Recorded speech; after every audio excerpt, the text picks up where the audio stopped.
Mit 15 km/h durch Europa.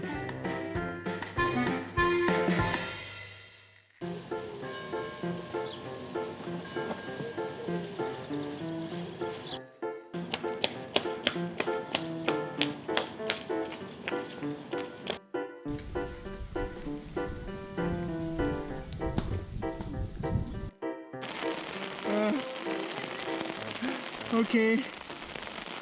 Ja, es regnet. Ich bin hier immer noch in Tour, gerade von mittags. Gerhard, bist du im Sternzeichen wirklich Jungfrau? Die sind doch sonst so genau. Du bist nicht in Tours, sondern nahe der Großstadt, nämlich in Saint-Avertin. Während der morgendlichen Arbeiten für die Charity-Tour hat es nahezu ununterbrochen geregnet. Inzwischen ist es 11 Uhr und ich stelle mir die Frage, ob heute eine natürliche Regendusche ausreicht, um den Körper zu reinigen.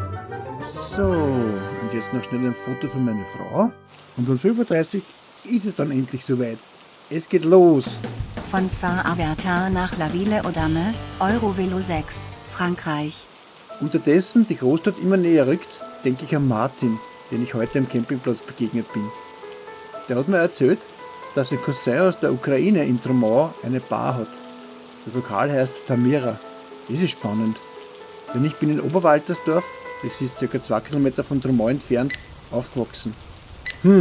Eigenartig. Irgendwas stimmt da nicht. Das Navigationssystem piepst andauernd. Hey, das ist das Navi. Der Weg führt über die Brücke und nicht runter. Also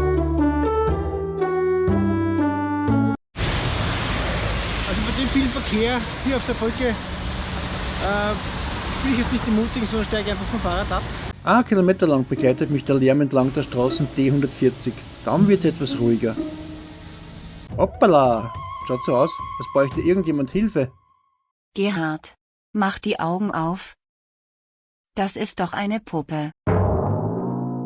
Aber das macht ja nichts. Ich hab schon vielen Puppen geholfen. Tuch. Am Ortsrand von Tours treffe ich endgültig die Entscheidung, die Fahnenfabrik, die mir während der Anreise mit der Anfertigung der Österreich-Fahne geholfen hat, doch nicht zu besuchen. La Ville-aux-Dames.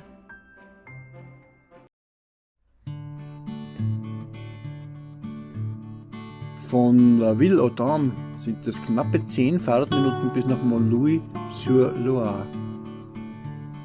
Montlouis-sur-Loire.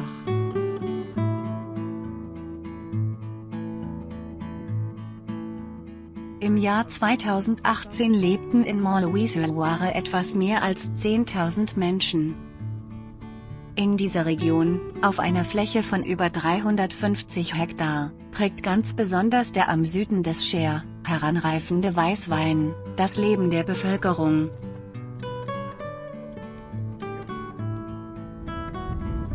Bonjour, Madame.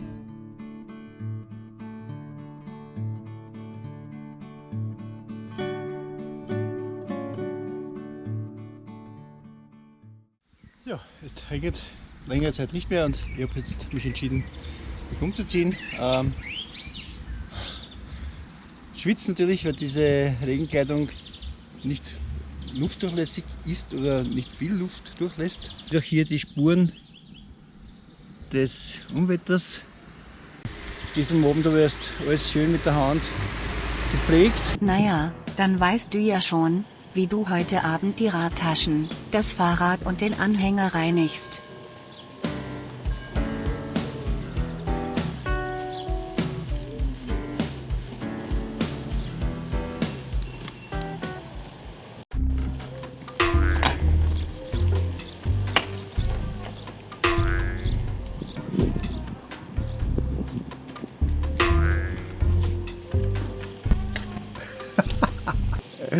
Einer geht noch.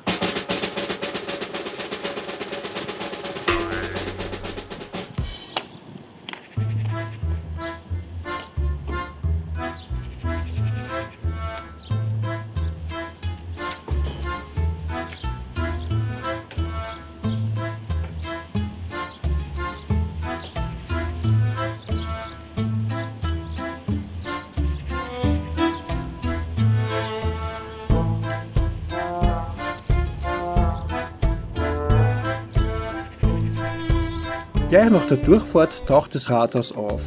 Aber noch viel mehr fasziniert mich ein Springbrunnen mit bunten Wasserfontänen. Ein paar Sekunden später, als ich um die Ecke schaue, sehe ich 2 voll bepackte Reiseräder. Da lungern doch tatsächlich 2 junge Gestalten herum.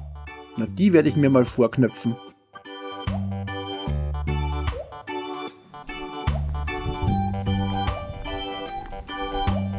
Hallo. Bonjour. Englisch, Deutsch? Französisch. French? Okay. Where are you from? Woher seid ihr? Let's try in English. Wir kommen aus Angers. Ah. And where do you go? Und wohin geht die Reise? Ulm. Ulm. Ulm in Germany. Nach Ulm in okay, Deutschland. So a little part of this way is my way too. So, this is Margot. Ma- Margot. Mango? Oui. Mango and? Mathilde. Mathilde. Mathilde. Okay, Mathilde means in German Matilda. Margot, diese beiden jungen Menschen radeln entlang der Eurovelo 6 von hier nach Ulm, Deutschland. And what's the name of this town? Montlouis-sur-Loire. Montlouis? Montlouis-sur-Loire. Sur-Loire. Okay. And wo seid ihr denn gestartet? Wir sind in Saumur gestartet. Saumur in France. Okay. Habt ihr ein Zelt dabei? Yes, yes. Ja, This is the first tour? Or? The first big travel, yes. Okay, gut. Together. Naja, die beiden bewegen sich also nach Ulm und benutzen dabei, so wie ich, den Eurovelo 6 Radweg. Da haben sie aber noch ein gutes Stück Weg vor sich, nämlich 900 Kilometer, so wie ich auch. Bei dir sind es sicher mehr. So oft, wie du dich verirrst. Liebe Grüße, dein Gewissen.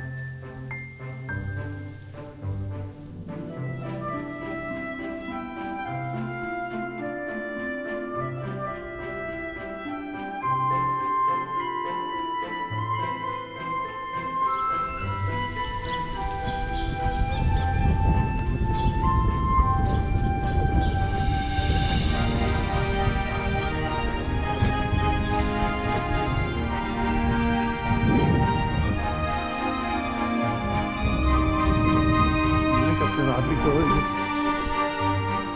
am Louis.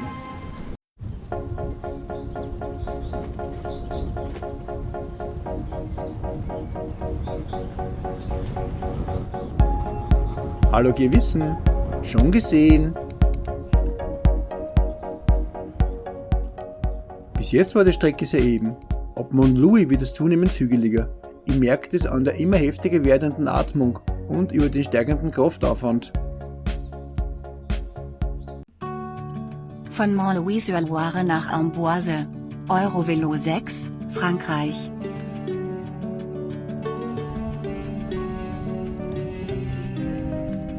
Ja, und los geht's wieder mit dem Regen. 13 Kilometer noch bis nach Amboise.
Da kommen jetzt zwei Radfahrer auf mich zu, die anscheinend dem Wetter mehr trotzen als ich.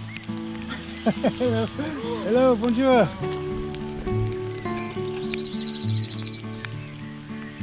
Okay.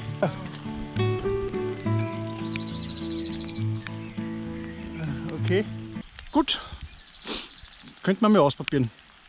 nicht jetzt. Denn das ist eine andere Geschichte. Wir haben die Kamera einigermaßen vor dem Regen zu schützen, habe jetzt den Regenschirm aufgespannt. Und passend zu diesem Wetter befinde ich mich jetzt bei de la Loire au Mer-Lontaine. Ja, Gerhard. Du stehst tatsächlich vor dem größten Süßwasser-Aquarium Europas, dem Grand Aquarium. Dort sind die Ökosysteme von der Quelle der Loire bis zum Meerwassertunnel zu bestaunen. Im Moment kommt mir selbst wie ein Fisch vor. Nanu, die beiden kenne ich doch. Sind es nicht Marlo und Mathilde, die ich vor einer Dreiviertelstunde in Montlouis-sur-Loire getroffen habe? Also wenn das kein Zufall ist. Na, ihr seid aber flott unterwegs. Do you think it's open? Glaubt ihr, dass ihr das Aquarium geöffnet habt? Ich glaube, Yes. dass im Moment hier mehr Wasser als im Aquarium ist. I agree with you, yes. Da stimme ich Have you dir ever zu. been there? Seid ihr schon mal da gewesen? Nein. Nur 10 Minuten später entdecke ich eine überdachte Laube. Also ihr seid so unterwegs jetzt. So? Ja, so sind Wirklich? wir aus den Regen ausgestattet. Okay. Aber unser Gepäck wird mitgefahren. Mit dem Alter bin ich auch noch Das so. ist immer im Hotel. Okay, verstehe. Das sind also größere Gruppen. Nein, also Ja, es sind mehrere gleichzeitig unterwegs. Es startet immer am Donnerstag. Ja. aber wir haben unsere Unterlagen und jeder fährt auf eigenes Haus. Man trifft sich nur beim Koffer wieder. Ah, aha. Ja, Ja. ja. Es bucht jeder individuell und dann sieht man sie halt immer wieder im Hotel. Eine Gruppenreise, bei der die Reisenden völlig autonom unterwegs sind. Würde dich das auch interessieren? Ja, wenn du mich so fragst, liebes Gewissen, wenn es sich um eine reine Damengruppe handelt, warum nicht? Nach La Poule Escoblan angereist, weil die Züge teilweise gestreckt haben. Ich bin ein bisschen rausgefahren zwischendurch, da wieder mit dem Zug weiter. Der Tisch in Wien kann auch hängen mit, da habe ich natürlich nur mit den Regionalzügen verkehren können in Frankreich. Also über Wochen Anreise nach La Poule am Atlantik. Ja, und jetzt raue ich nach Rumänien, nach Constantia, Also, das ist super, ja. Europa durch. Europa ist, also, ich bin die Erika und du bist der Dieter. Dieter. In Summe sind wir 340 Kilometer unterwegs. Wo hat es denn aufgebrochen? In Tour. Ja. Ja, und von Tour geht es da wohin? Wir gehen von Tours nach Chinon. Halten. Ich habe eine Flasche Wein hier drin.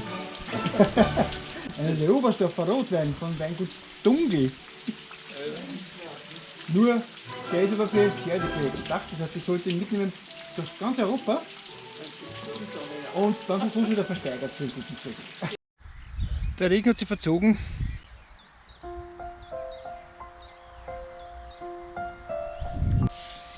In Garmin befinde ich also hier auf diesem Punkt.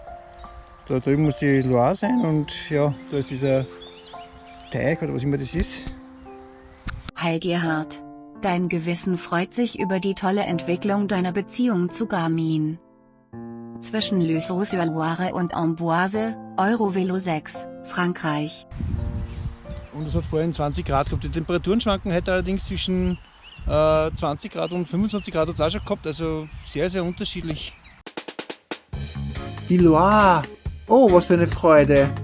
Die sehe ich heute zum allerersten Mal.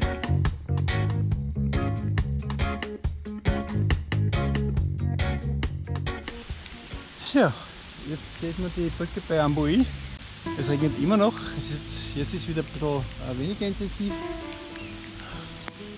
Und hinter mir ist es ja eigentlich schon hell. Ich drehe die Kamera vorsichtig um. Sieht man also wieder, wie die Wolken sich verziehen. Ja, ich setze die Fahrt fort. Mal schauen, ob irgendwo ein Campingplatz in der Nähe ist. Ich könnte auch in die Karte reinschauen. Doch es ist 16 Uhr noch Zeit bis es finster wird. Das ist so die Richtlinie, wo ich sage, okay, dann wird es spätestens Zeit, eine Unterkunft zu finden. Amboise. Also wenn das da vorne nicht wieder die beiden jungen Damen sind, die ich heute schon zweimal getroffen habe, dann fress ich am Besen. Hallo, so sieht man sich wieder. Das Schicksal scheint uns immer wieder zusammenzubringen. Das erste Mal knapp nach 14 Uhr im Mont Louis, dann beim Süßwasser-Aquarium im strömenden Regen und jetzt um 16.15 Uhr beim Einkaufen in Amboise. Cycling the rain. Very wet. We have made some Wir haben soeben Lebensmittel eingekauft. In der nächsten Stadt, die 10 Kilometer von da entfernt ist, gibt es einen Campingplatz. Übernachtet ihr dort oder in der Natur? Die beiden Mädels sind schon längst wieder unterwegs, als ich noch die Regenpause nutze, um ein bisschen den zauberhaften Flair der Stadt einzuatmen. Weißt du, Gerhard, da, wo sich heute die Stadt Amboise befindet, gab es schon vor langer Zeit eine römische Siedlung. Ich stehe vor dem Schloss und lese im Peiklein Radturmbuch, dass da einmal ein 13-Jähriger geherrscht hat. Unglaublich. Inmitten des so spannenden Kulturunterrichtes öffnet der Himmel plötzlich die Schleusen und es regnet. Merkwürdig. Schon mehrmals lese ich das Wort Bigot. Einmal beim Schokoladencafé, dann an der Hausmauer. Was hat das bloß auf sich? Naja, Gerhard, auf der Website von Bigot steht, dass es sich hier um eine Bäckerei handelt, die 1913 gegründet wurde. Es ist also ein sehr traditionsreiches Haus, vor dem du stehst. Tja, obwohl ich weiß, dass es mir später mal leid tun würde, wenn ich hier weder das knusprige Baguette eines so traditionsreichen Hauses, noch eine feine Schokolade vom Café verzehre. Doch gleichzeitig ist es mir ein Vergnügen, dem inneren Schweinehund den Stinkefinger zu zeigen.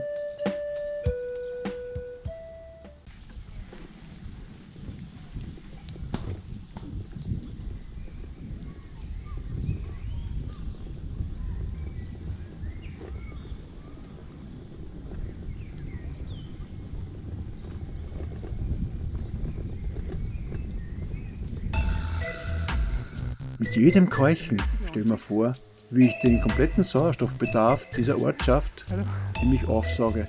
Die Luft in Amboise, die muss schon sehr dünn sein. Oben am Plateau genieße ich dann die herrliche Aussicht. Selten, dass mir jemand so zu Füßen liegt. Dann, als sich der Puls wieder normalisiert hat und die Lungen sich mit dem vorhandenen Sauerstoff zufrieden geben, machen wir aus dem Staub. Kaum hat sich mein Allerwertester wieder an die Lederform des Brooks-Sattels gewöhnt, zwingt mich ein Oldtimer zu einem Bremsmanöver. Nicht, weil er mir irgendwie behindert hätte, sondern weil ich ganz einfach irrsinnig geil drauf bin, dieses alte Vehikel von der Nähe aus anzuschauen. Aber der Freund hier hat erklärt, beziehungsweise aufgeschrieben, auf der Karosserie von einem anderen Fahrzeug, ist 1956 Baujahr. 1956. 5 Jahre älter als ich, also ich bin 62 Jahre alt, das Auto. Der ist gerade dahergefahren damit, also der ist voll im Schuss, der kann damit fahren. Von Amboise nach Mosne, Eurovelo 6, Frankreich. Die letzten Kilometer waren ein bisschen hügelig. Ähnlich wie im Waldviertel in Österreich. Ich bin jetzt dann noch knapp bei 4,6 Kilometer von dem Ort entfernt, wo ich dann übernachten werde. Also dieses Regenband, das dürfte jetzt allmählich hoffentlich von mir trennen.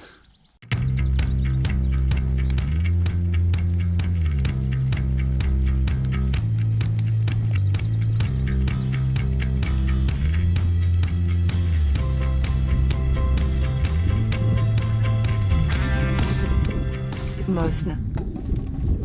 Um 20.15 Uhr steht mein Heim. Ein langes Kabel führt vom Stromkasten über den feuchten Boden zum Zelt. Natürlich ist das Außenzelt feucht und drin riecht es nach Abwasserkanal. Das wird eine Nacht. Na, wenigstens sind die Klamotten und die Schlafunterlagen trocken. Aber vor dem Schlafengehen gibt's noch etwas zu futtern.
Willst du wissen, was am nächsten Reisetag passiert?